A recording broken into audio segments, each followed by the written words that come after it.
Ja, willkommen. Herzlich willkommen. Jetzt mit einem Divertimento hier in Zürich Zoo. Richtig?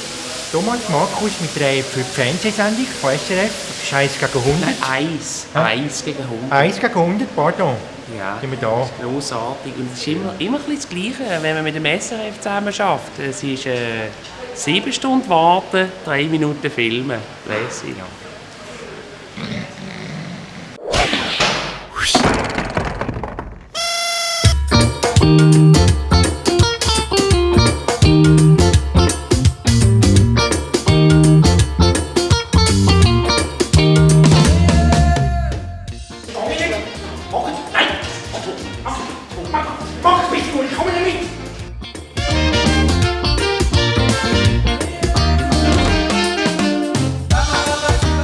Es ist so, dass Kornadler ungiftig sind, aber sie sind Fleischfresser, kommen in Nordamerika vor und in Mexiko. Markus, schau, komm her. Jetzt! Markus!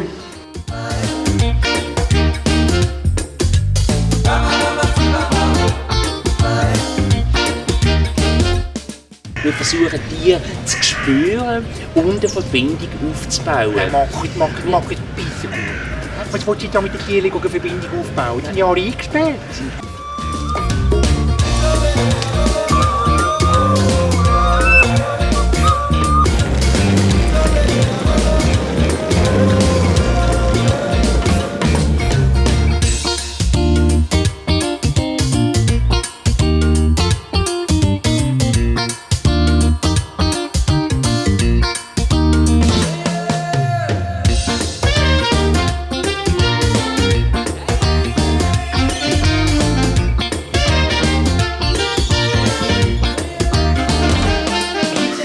Die Abfalllori. Nein, Einfahrtlori, wegen seinen Farben. Das ist ein Papagei.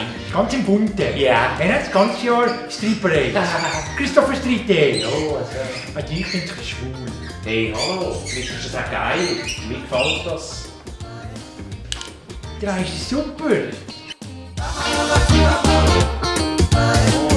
Machen nichts, aber... Das Ding tut so fressen aus.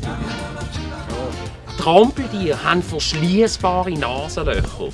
Ist das, ja super, ist das A, gegen einen Schutz, wenn sie tauchen und Wasser haben? Oder B, zum Schutz bei Sandstürmen?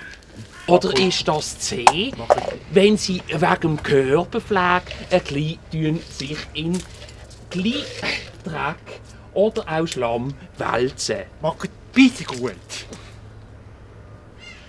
Das ist eine Scheissfrage.